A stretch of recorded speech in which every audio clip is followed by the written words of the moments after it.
وبرکاتہ۔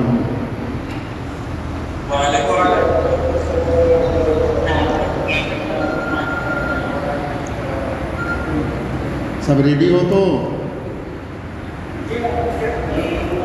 یہ تمہارے مولانا عطاء الرحمن آج لیپ ٹاپ لے کر کے آج لیپ ٹاپ میں پڑھا رہے ہیں، ان کے لیے دعا کرنا صاحب۔ یہ خیر ہوا اسلام۔ الرحمن الرحیم، الحمد للہ کفا وسلام علی عبادہ الذین اصطفیٰ، اما بعد اعوذ باللہ من الشیطان الرجیم، بسم اللہ الرحمن الرحیم۔ فإن أصدق الحديث كتاب الله وأحسن الهدي هدي محمد صلى الله عليه وسلم وخير الأمور عوازمها وشر الأمور محدثاتها وكل محدثة بدعة وكل بدعة ضلالة وكل ضلالة في النار، أو كما قال صلى الله عليه وسلم، وبالإسناد المتصل منا إلى المصنف الإمام أبي عبد الله محمد ابن اسماعیل ابن ابراہیم ابن مغیرہ ابن بردزبہ الجعفی الیمانی رضی اللہ تعالی عنہم، نفعنا بعلومہم آمین۔ رب اشرح لی صدری ویسر لی امری واحلل عقدۃ من لسانی یفقہوا قولی، رب زدنی علما۔ پہلے بتلایا تھا 5ویں بحث مقدمے کی چل رہی تھی، مقدمۃ العلم کی۔ اس میں 5ویں نمبر پر تھا مؤلف، اس فن کے مؤلف کون ہیں۔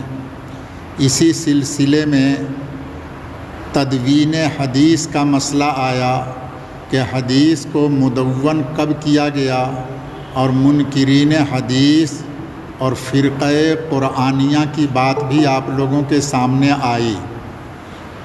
اب مختصراً میں مدون کو بتلاتا ہوں۔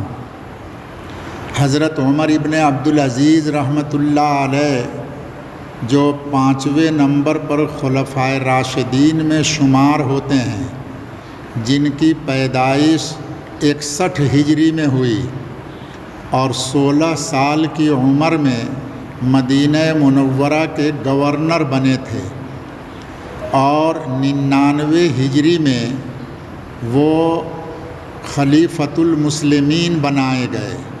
سلیمان ابن عبد الملک کا جب انتقال ہوا تو ان کی جگہ پر عمر ابن عبدالعزیز رحمۃ اللہ علیہ کو خلیفۃ المسلمین بنایا گیا۔ 2 سال کے قریب ان کی خلافت کی مدت ہے، 101 میں ان کا انتقال ہے۔ کل عمر 40 سال کی ہوئی۔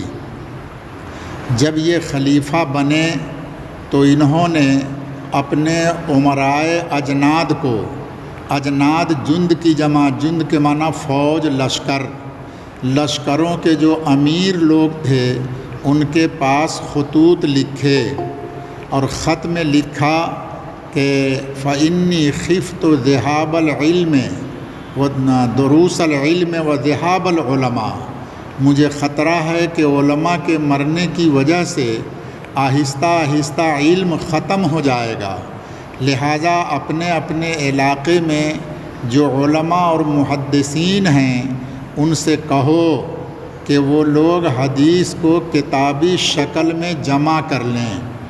چنانچہ ان کا حکم پا کر لوگوں نے کتابوں میں حدیث کو لکھنا شروع کیا۔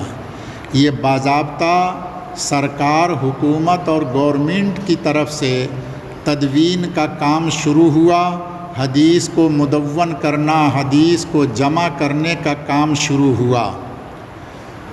اسی بنیاد پر یہ منکرین حدیث اعتراض کرتے ہیں کہ 99 ہجری 100 ہجری میں یہ کام شروع ہوا، اس کا مطلب ہے کہ اس سے پہلے حدیث نہیں لکھی گئی۔ تو اس سب کا جواب میں نے مختصراً پہلے دے دیا کہ نہیں، حضور پاک صلی اللہ علیہ وسلم، صحابہ کرام کے زمانے میں بھی حدیث کو لکھا گیا تھا۔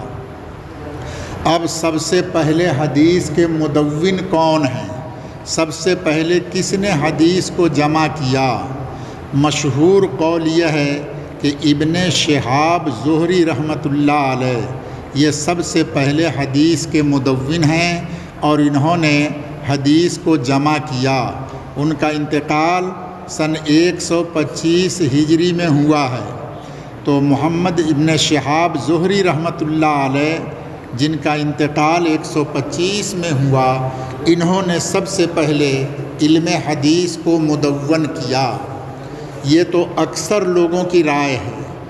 دوسرا قول یہ ہے کہ سب سے پہلے مدون محمد ابن ابی بکر ابن حزم الظاہری رحمۃ اللہ علیہ ہیں۔ محمد ابن ابی بکر ابن حزم، مختصر نام ان کا ابن حزم ظاہری کہا جاتا ہے۔ یہ پہلے مدون ہیں، سب سے پہلے انہوں نے حدیث کو جمع کیا۔ یہ مدینہ منورہ کے گورنر تھے اور انہوں نے سب سے پہلے حدیث کو جمع کیا۔ اب دو قول ہو گئے، ایک قول کی بنا پر ابن شہاب زہری رحمۃ اللہ علیہ اور دوسرے قول کی بنا پر ابن حزم ظاہری رحمۃ اللہ علیہ، یہ علم حدیث کے مدون ہیں۔ یہاں سوال یہ ہوگا کہ اول مدون تو کوئی ایک ہی ہوگا، دونوں کیسے اول مدون ہو سکتے ہیں؟ اس کا جواب یہ ہے کہ پہلے زمانے کے اندر آج کی طرح کی سہولیات نہیں تھی۔ پہلے زمانے میں نہ ٹیلی فون تھا، نہ ٹیلی گرام تھا، نہ اسی طریقے سے گاڑیاں، موٹر سائیکل، ہوائی جہاز، یہ کوئی سہولت نہیں تھی۔ لہٰذا ایک جگہ کی خبر دوسری جگہ پر پہنچنا بہت مشکل ہوتا تھا۔ ایک خبر ایک جگہ کی دوسری جگہ پہنچنے میں مہینوں اور سال، 2 سال لگ جاتے تھے۔ اس زمانے کا طریقہ یہ تھا کہ اگر کوئی آدمی کہیں پر آیا اور کسی کی ملاقات ہوئی اور وہ اپنے کسی جاننے والے یا رشتہ دار کو کوئی سلام کلام یا خبر پہنچانا ہوتا تو اس آدمی سے وہ کہتے تھے کہ جب تم فلاں علاقے میں جاؤ گے تو فلاں جگہ پر میرے فلاں رشتہ دار ہیں، ان کو میری یہ خبر پہنچا دینا۔ اس طریقے سے سال 2 سال میں کبھی جب جانا آنا ہوا یا حج کے موقع پر کبھی ملاقات ہوئی تو ایک کی خبر دوسرے کے پاس پہنچتی تھی۔ آج اللہ نے دنیا کو ایک مٹھی میں کر دیا۔ تم جو موبائل لے کر بیٹھے ہو، پوری دنیا جے نگر میں پڑھایا جا رہا ہے اور تم اپنے اپنے گھروں میں بیٹھ کر ساتھ ساتھ ان چیزوں کو دیکھ بھی رہے ہو، سن بھی رہے ہو۔ تو آج اللہ نے اتنی سہولیات پیدا کی۔ تو اس زمانے میں ابن شہاب زہری رحمۃ اللہ علیہ نے بھی حدیث کو لکھا اور ابن حزم ظاہری رحمۃ اللہ علیہ نے بھی حدیث کو لکھا۔ اب ان میں جن لوگوں کو ابن حزم کا پتہ چلا تو انہوں نے پہلے ان کو مدون کہہ دیا، اور جن کو ابن شہاب زہری کا پتہ چلا تو انہوں نے کہا کہ سب سے پہلے ابن شہاب زہری نے حدیث کو جمع کیا ہے۔ چونکہ ایک کو دوسرے کی خبر نہیں ہوتی تھی، جہاں جہاں کے لوگ تھے وہاں کے اعتبار سے انہوں نے کہا کہ ہم نے تو سب سے پہلے ابن حزم کو پایا کہ انہوں نے حدیث کو مدون کیا، اور دوسرے نے کہا کہ ہم نے ابن شہاب زہری رحمۃ اللہ علیہ کی کتاب کو پایا تو انہوں نے کہا کہ ابن شہاب زہری رحمۃ اللہ علیہ ہیں۔ حالانکہ اس سے پہلے دوسرے لکھ چکے تھے لیکن ان کو خبر نہیں تھی، اس لیے یہ آپس کے اندر اختلاف ہو گیا۔ لیکن مشہور یہی ہے، سب سے زیادہ راجح قول کہ ابن شہاب زہری رحمۃ اللہ علیہ یہ سب سے پہلے فن حدیث کے مدون ہیں اور دوسرے ابن حزم ظاہری رحمۃ اللہ علیہ ہیں۔ دوسری بات یہاں پر یہ کہ سیرت اور تاریخ کی کتابوں کو اور مصنفین کے احوال کو پڑھو گے تو ان میں اور بھی بہت سے لوگوں کے نام کے ساتھ اول مدون لکھا ہوا ہے۔ جیسے مثال کے طور پر حضرت امام مالک رحمۃ اللہ علیہ، بعض لوگوں نے کہا کہ امام مالک رحمۃ اللہ علیہ اول مدون ہیں، بعضوں نے کہا کہ معمر ابن راشد رحمۃ اللہ علیہ اول مدون ہیں، بعضوں نے کہا حشیم رحمۃ اللہ علیہ اول مدون ہیں، بعضوں نے کہا ابن جریج رحمۃ اللہ اول مدون ہیں، اب بعضوں نے حضرت امام بخاری رحمۃ اللہ علیہ کو بھی اول مدون کہا ہے۔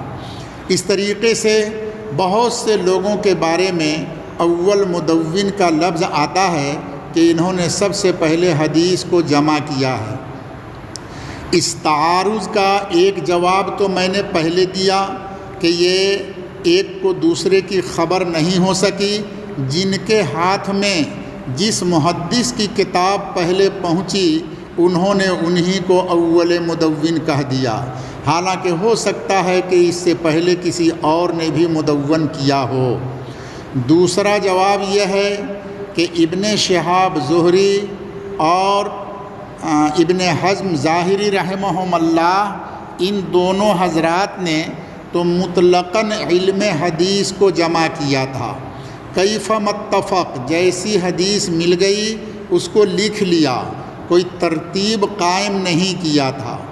لیکن ان کے بعد میں، یہ دوسرا جواب دے رہا ہوں تعارض کا، لیکن اس کے بعد میں محدثین کا دوسرا دور پیدا ہوا اور انہوں نے علم حدیث پہ محنت کیا، اس کو اور مہذب بنایا، منقح کیا، اس کے اندر ترتیب قائم کی۔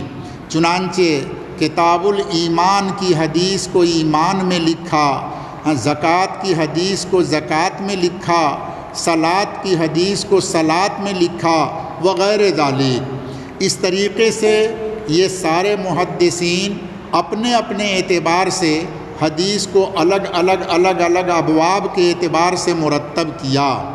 تو ان لوگوں کو جو اول مدون کہا جاتا ہے یہ ابواب کے اعتبار سے، حدیث کی دوسری ترتیب کے اعتبار سے یہ سب سے پہلے ابواب کے اعتبار سے جمع کرنے والے ہیں۔ کتاب عنوان، باب کا عنوان لگا کر اور چھانٹ کر کے ایک ایک باب کی حدیث کو ایک ایک باب کے اندر جمع کیا، اس اعتبار سے ان کو اول مدون کہا جاتا ہے۔ ابن شہاب زہری اور ابن حزم کو مطلقاً حدیث کو جمع کرنے کے اعتبار سے ان کو اول مدون کہا جاتا ہے۔ یہ تعارض کا جواب ہے۔ چنانچہ علامہ جلال الدین سیوطی رحمۃ اللہ علیہ، انہوں نے ایک کتاب لکھی علم حدیث کے اندر، اور ان کو اشعار میں لکھا ہے، نظم میں لکھا ہے، اور اس میں 1000 اشعار ہے۔ اس کتاب کا نام ہے الفیہ سیوطی۔ الفیہ سیوطی، علامہ جلال الدین سیوطی نے 1000 اشعار میں علم حدیث کی باتوں کو لکھا ہے، اس لیے اس کا نام الفیہ، الف کے معنی 1000 آتے ہیں۔ اسی طریقے سے علامہ عراقی رحمۃ اللہ علیہ، یہ حافظ ابن حجر عسقلانی شارح بخاری ان کے استاد ہیں، انہوں نے بھی ایک الفیہ لکھا، 1000 یہ اشعار میں حدیث کے موضوع پر لکھا ہے۔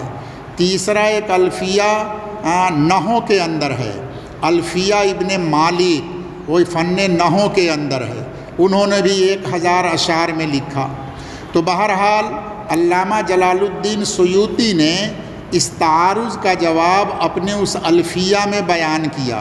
چند اشعار میں سناتا ہوں، ان اشعار کے اندر اس تعارض کا جواب ہے۔ اشعار یہ ہے: اول جامع الحدیث والاثر، اول جامع الحدیث والاثر ابن شہاب عامر له عمر، وأول الجامع للأبواب جماعة في العصر ذو اقتراب كابن جريج وهشيم مالكي، كابن جريج وهشيم مالكي ومعمر وولد المبارك، وأول الجامع باختصار على الصحيح فقط البخاري، ومسلم بعده والاول على الصحیح فی الصحیح افضل۔ یہ چند اشعار میں نے سنائے جس میں انہوں نے اس تعارض کا جواب دیا۔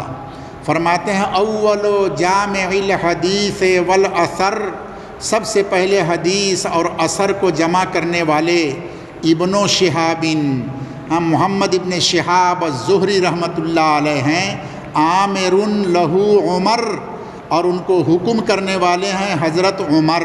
عمر سے مراد یہاں عمر ابن عبدالعزیز رحمۃ اللہ علیہ ہیں۔ عمر ابن عبدالعزیز نے جب حکم دیا تو سب سے پہلے ابن شہاب زہری رحمۃ اللہ علیہ نے حدیث کو کتابی شکل میں جمع کیا۔ اول جامع الحدیث والاثر ابن شہاب عامر لہو عمر۔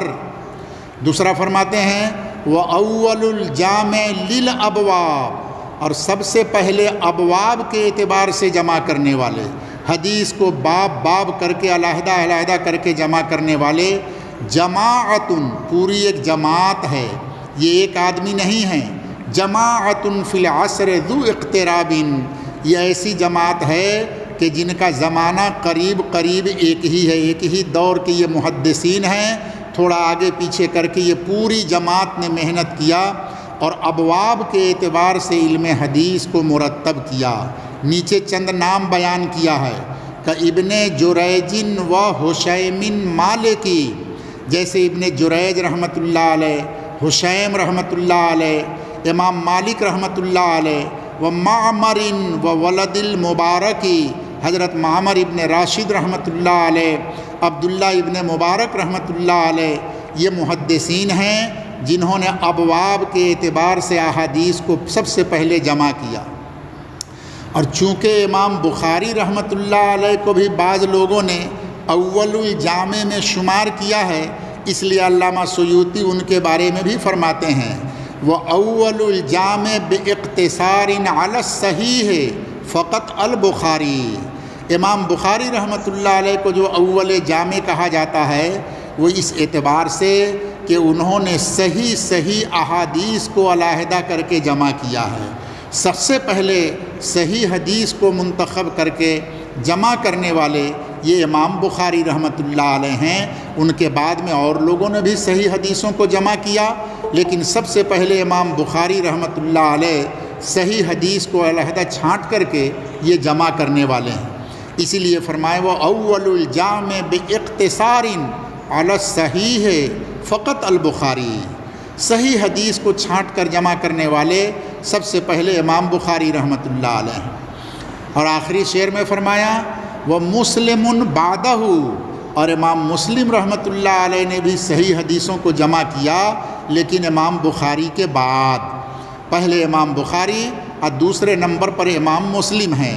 والاول فی الصحیح علی الصحیح افضل، اور پہلی کتاب یعنی امام بخاری کی کتاب صحیح حدیثوں کے جمع کرنے میں تمام صحیح کتابوں سے افضل ہے، سب سے اوپر، سب سے درجہ۔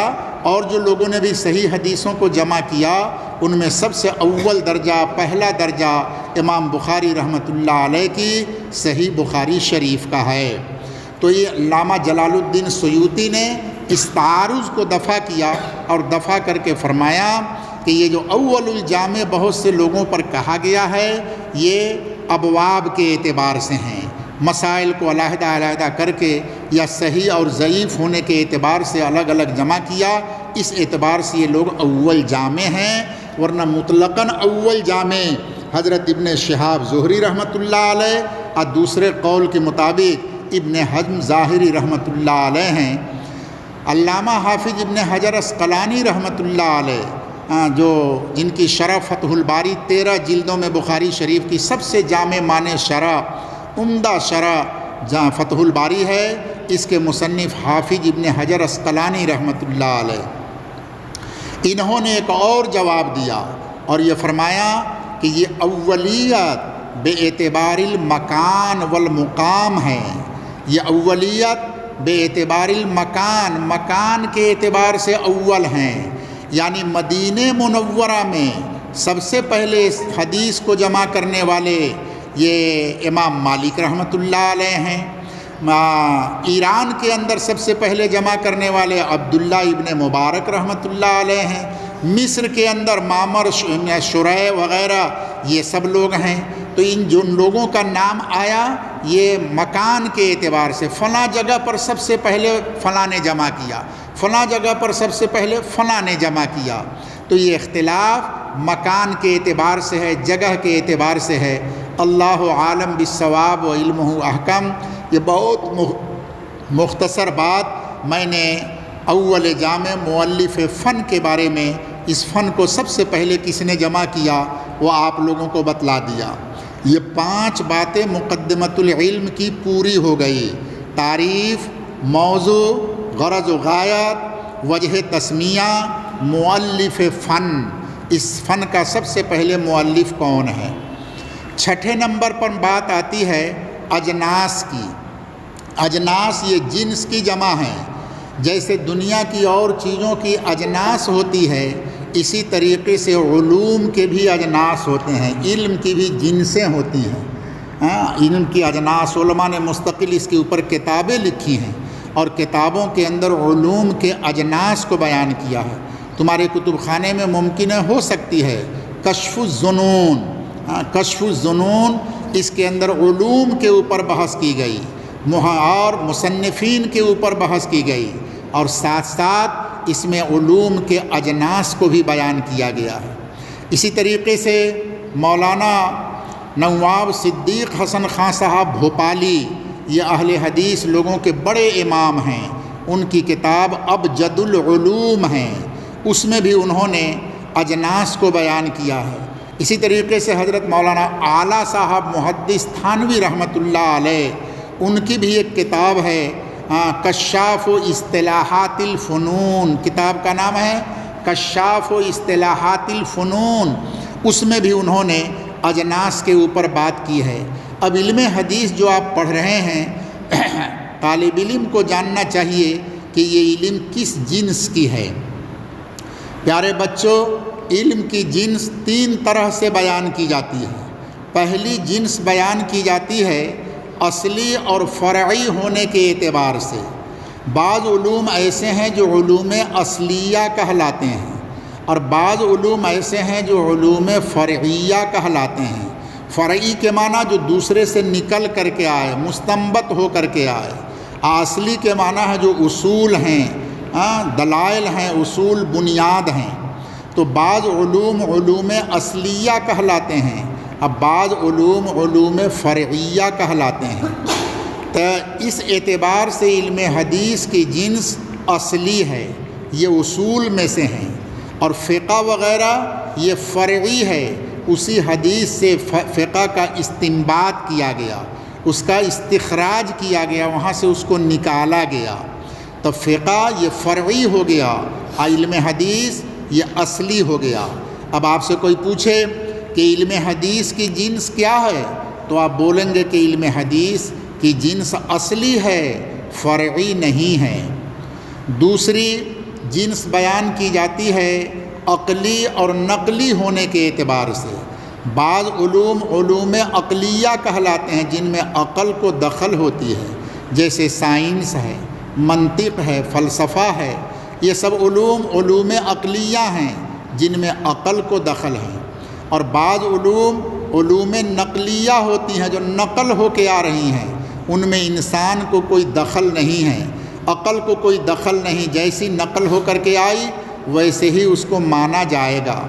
اس اعتبار سے علم حدیث کی جنس کیا ہوگی؟ نقلی ہوگی۔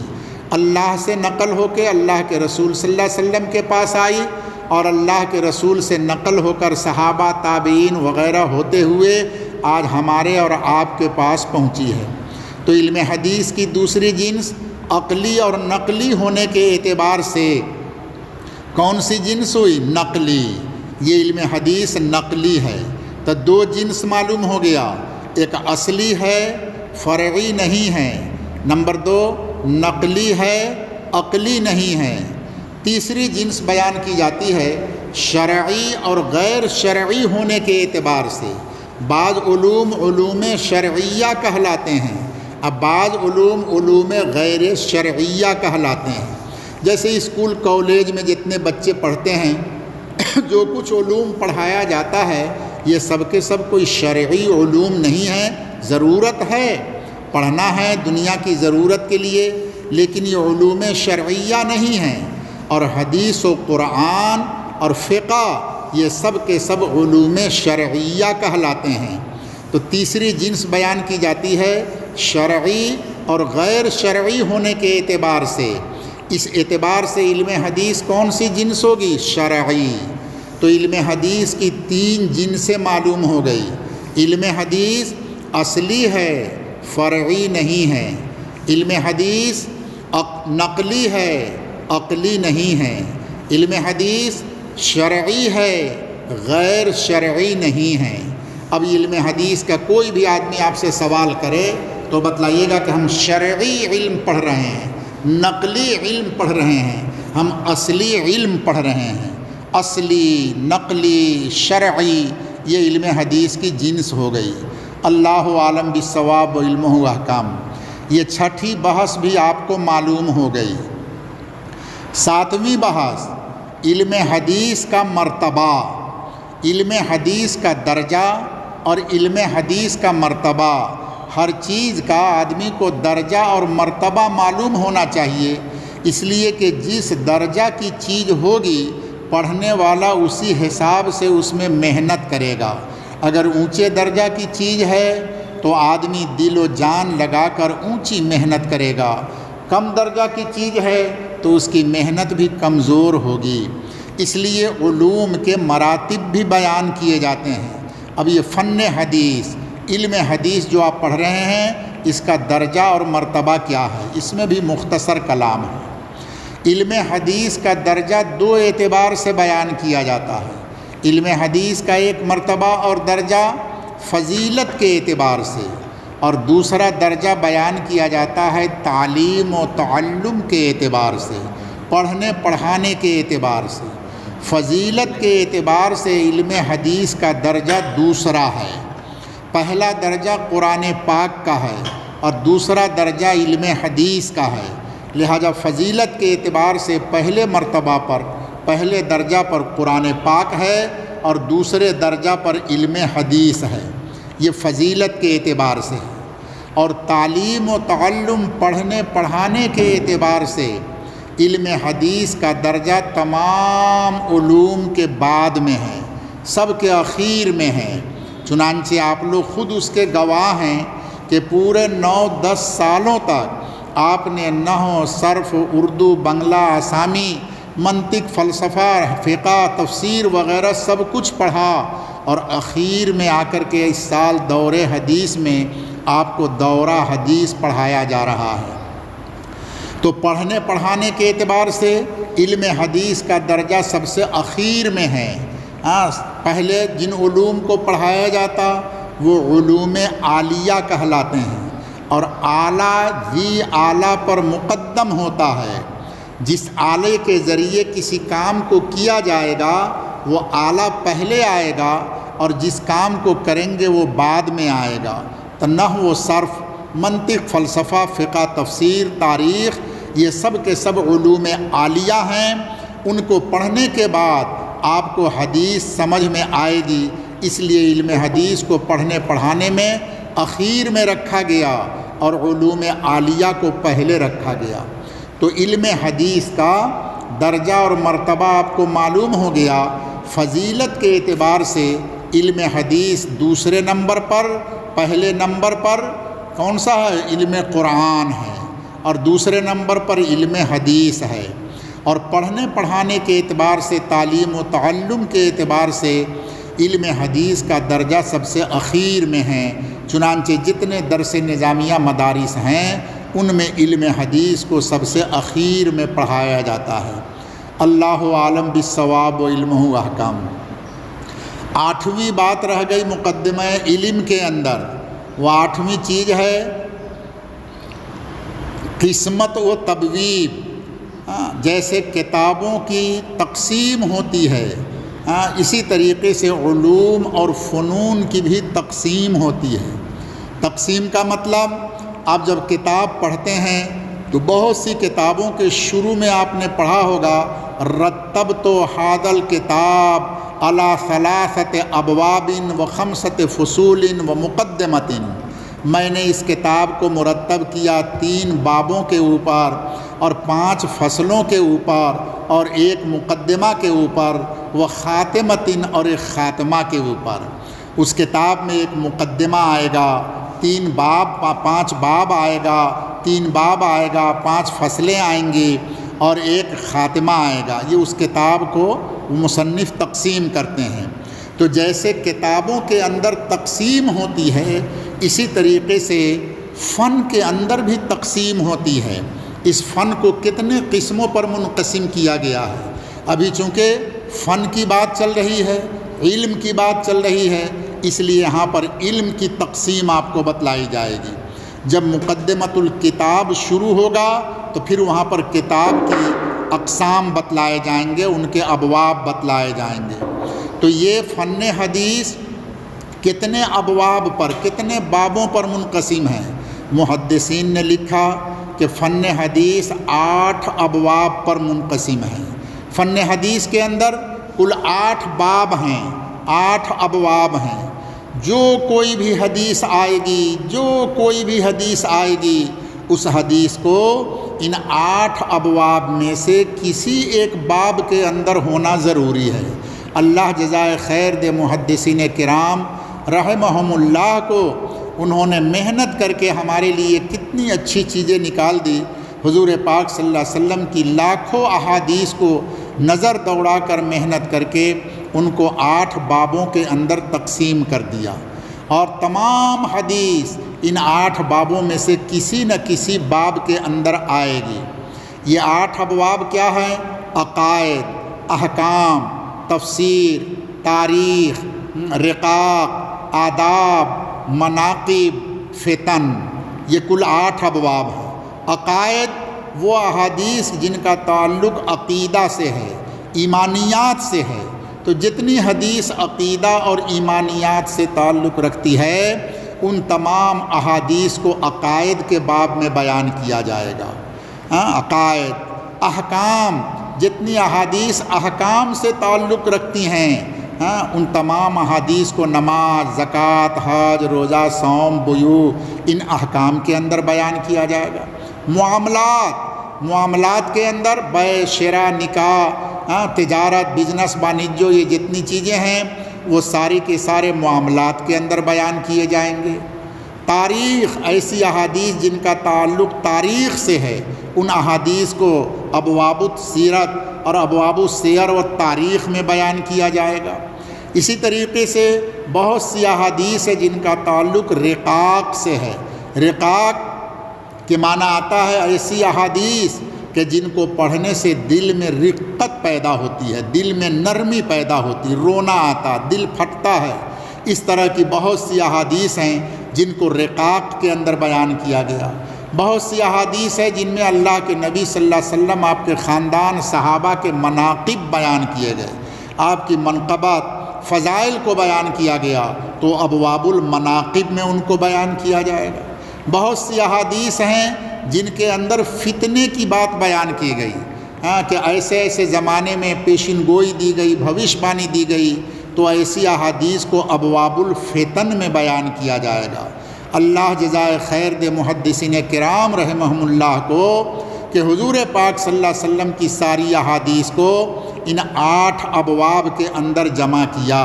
عقائد، احکام، تفسیر، جو حدیث تفسیر سے تعلق رکھتی ہے، بخاری میں بھی پڑھیں گے آپ، ترمذی وغیرہ میں بھی کتاب التفسیر، جن حدیثوں کے ذریعے قرآن کی آیت کی تفسیر کی گئی، ان کو کتاب التفسیر میں بیان کریں گے۔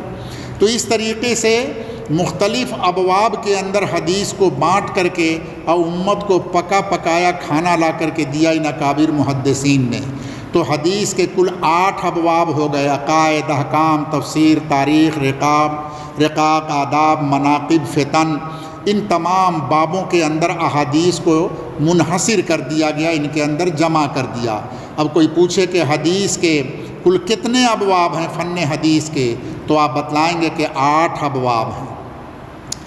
جو کتاب ایسی ہو کہ جن میں، دوسری بات بتلاتا ہوں فائدے کی، جو کتاب ایسی ہو کہ جن میں یہ 8 ابواب کی احادیث جمع ہوں، یعنی 8 باب اس کتاب کے اندر ہوں، تو محدثین کی اصطلاح میں اس کتاب کا نام الجامع رکھا جاتا ہے۔ الجامع، یہ کتاب 8 ابواب کو جامع ہیں۔ چنانچہ بخاری شریف کے شروع میں آپ دیکھیں گے اس کے نام کے اندر جہاں مقدمۃ الکتاب آئے گا، میں زندہ رہا تو انشاءاللہ بتلاؤں گا، 8 بخاری شریف کے اندر یہ 8 ابواب جمع ہیں، 8 ابواب جس میں جمع ہوں گے ان کو الجامع کہا جائے گا۔ بخاری میں عقائد بھی ہیں، احکام بھی ہیں، اپنا تاریخ بھی ہے، تفسیر بھی ہے، مناقب، فتن وغیرہ سارے ابواب بخاری شریف کے اندر ہیں، اس لیے بخاری شریف کا نام الجامع رکھا گیا ہے۔ جو حدیث کی کتاب ان 8 ابواب پر مشتمل ہوگی اس کتاب کا نام جامع رکھا جائے گا۔ ایسے ہی ترمذی شریف کے اندر شروع میں آپ دیکھیں گے الجامع الترمذی، وہاں بھی جامع لکھا ہوا ہے۔ یاوری ایسے ہی نام نہیں رکھا، ہر نام کے پیچھے اس کا بیک گراؤنڈ ہے، اس کی وجہ تسمیہ ہے۔ مسلم شریف کے بارے میں اختلاف ہے کہ مسلم شریف کو جامع کہا جائے یا نہ کہا جائے، اس لیے کہ مسلم شریف میں کتاب التفسیر ان 8 بابوں میں سے کتاب التفسیر بہت مختصر ہے، تھوڑی سی ہے۔ جن لوگوں نے دیکھا کہ کتاب التفسیر بہت کم مقدار میں ہیں تو انہوں نے اس کو کل عدم شمار کیا اور یہ کہا کہ نہ کے برابر ہے، اس لیے مسلم کو جامع نہیں کہا۔ اور دوسرے محدثین نے دیکھا کہ تھوڑا سا ہی ہے تو کہ اس میں تفسیر تو موجود ہے، اس لیے ان کو جامع کہا۔ تو مسلم کو دونوں کہا جاتا ہے، جامع بھی کہتے ہیں اس لیے کہ تھوڑا ہی صحیح لیکن کتاب التفسیر تو موجود ہے۔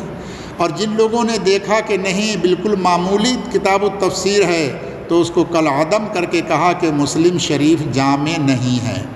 ترمذی شریف البتہ جامع ہے، مگر ترمذی کے نام میں ایک اور لفظ ملے گا السنن، سنن ترمذی، جہاں مقدمۃ الکتاب آئے گا انواع کتب حدیث انشاءاللہ وہاں میں بتلاؤں گا اگر میں زندہ رہا، کہ حدیث کی کتابوں میں وہ حدیث کی کتاب جن کو ابواب فقہیہ کے طور پر مرتب کیا گیا ہو، حدیث کی وہ کتاب جن کو ابواب فقہیہ کے طور پر مرتب کیا گیا ہو وہ حدیث کی کتاب سنن کہلاتی ہے۔ ابواب فقہیہ کا مطلب کیا؟ فقہ کی کتاب نور الایضاح، قدوری، ہدایہ آپ نے پڑھا ہوگا، ان سب کتابوں کی شروعات پہلے کتاب الطہارت، پھر کتاب الصلاۃ، پھر کتاب الزکوٰۃ، پھر کتاب الصوم، پھر کتاب الحج وغیرہ آتی ہے۔ تو فقہ کی کتابوں کی جو ترتیب ہے کہ طہارت، صلاۃ، زکوٰۃ، صوم، حج سے شروع ہے، اگر کوئی حدیث کی کتاب اسی ترتیب پر شروع کی جائے اور مرتب کی جائے تو اس حدیث کا نام سنن رکھا جاتا ہے۔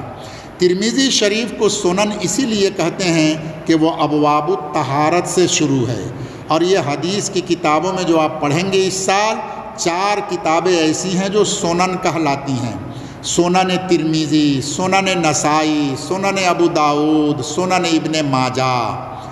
یہ ضمنی طور پر ایک نئی چیز بھی آپ کو معلوم ہو گئی کہ جو کتاب ابواب فقہیہ کے طور پر مرتب کی گئی ان کتاب کو سنن کہا جاتا ہے۔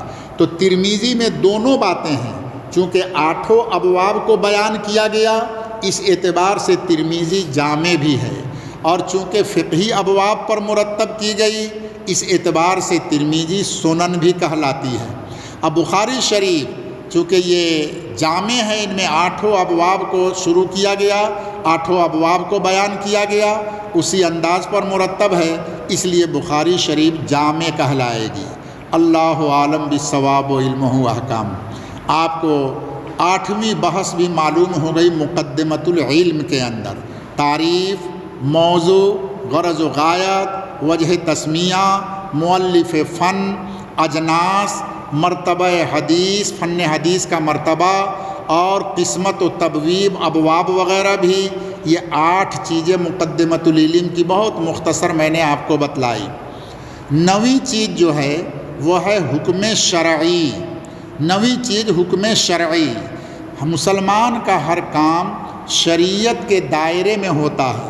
ایک مسلمان کو جو بھی کام کرنا ہو پہلے ضروری ہے کہ وہ دیکھے شریعت کی نظر میں اس کا حکم کیا ہے، یہ کام جائز ہے، ناجائز ہے، حلال ہے، حرام ہے، واجب ہے، فرض ہے۔ اب آپ دورے کے سارے بچے عالم بنیں گے اور دورے کے استاد عالم آپ کو پڑھائیں گے تو ضروری ہے کہ جس فن کو وہ پڑھا رہے ہیں اس فن کا حکم شرعی معلوم ہو۔ اس لیے میرے پیارے بچوں، یہ فن جو آپ پڑھ رہے ہیں اس کا حکم دو طرح سے ہے، عند التفرد فرض عین و عند التکثر فرض علی الکفایہ۔ عند التفرد فرض عین کا مطلب کیا؟ اگر کوئی جگہ ایسی ہے کہ جہاں پر صرف ایک ہی مسلمان ہے اور کوئی مسلمان وہاں پر موجود نہیں ہے تو اس مسلمان کو علم حدیث کا پڑھنا فرض عین ہوگا، اس لیے کہ بغیر علم حدیث کے وہ مسلمان رہ نہیں سکتا ہے، وہ دین پر عمل نہیں کر سکتا۔ اور دوسرا کوئی مسلمان ہے نہیں جو اس کو بتلائے گا، اس لیے اب جو کچھ کرنا ہے اسی کو کرنا ہے۔ تو اگر اکیلا کوئی دنیا میں کوئی ایسی جگہ ہو جہاں ایک ہی مسلمان ہے اور کوئی مسلمان نہیں تو جس طرح سے بھی ممکن ہو اس کو علم حدیث کا پڑھنا فرض عین ہوگا، بغیر علم حدیث کے پڑھے ہوئے وہ دین پہ عمل نہیں کر پائے گا۔ عند التکثر کا مطلب کہ اگر بہت سارے مسلمان موجود ہیں، جیسے ہم لوگ ہیں، ہمارے گاؤں میں، علاقے میں، شہر میں، ہر جگہ پر کثیر مسلم آبادی ہے، تو جہاں مسلمان کثیر تعداد میں ہوں تو وہاں پر علم حدیث کا پڑھنا فرض کفایہ ہے۔ چند لوگ اگر پڑھ لیں علم حدیث کو تو وہ باقی لوگوں کو مسئلہ بتلا سکتے ہیں، باقی لوگوں کو دین سکھا سکتے ہیں۔ ہر ایک کے اوپر علم حدیث کا پڑھنا فرض نہیں ہوگا، چند لوگ اگر پڑھ لیتے ہیں تو یہ فرضیت ادا ہو جائے گی۔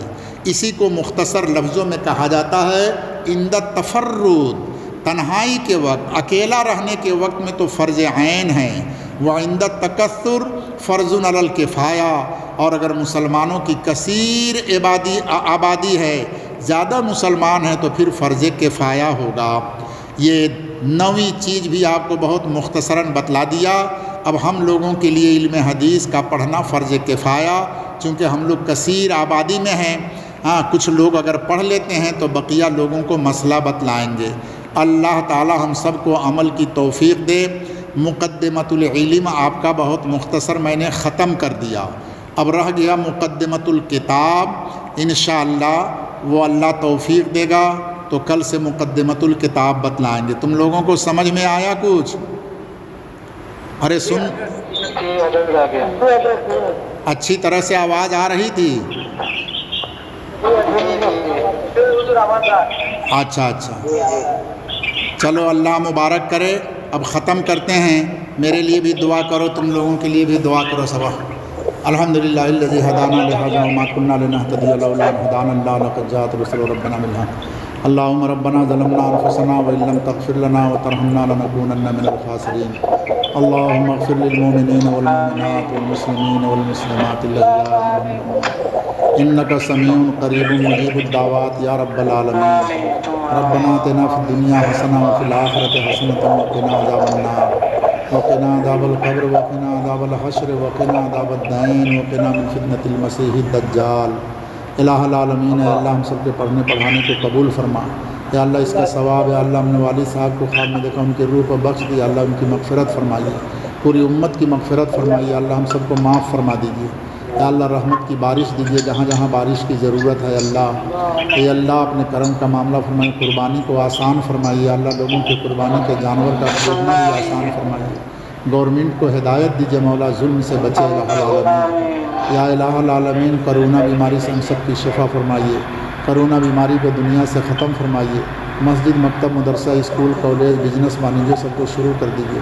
اللہ ہمارے بیوی بچوں کی اصلاح فرمائیے، نیک صالح بنائیے مولا، گھر میں عافیت کی زندگی دیجیے۔ اللہ بچہ جا رہا ہے اس کو امن، شانتی، جان، مال، عزت، آبرو کی حفاظت کے ساتھ منزل مقصود تک پہنچائیے۔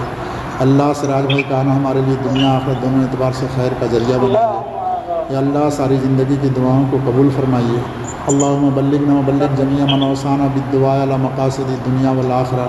اللہ امام بخاری رحمۃ اللہ علیہ کے بھی درجات بلند فرمائیے، ان کے ہمارے اساتذہ مشائخ کے بھی درجات بلند فرمائیے، اللہ سب کی مغفرت فرمائیے۔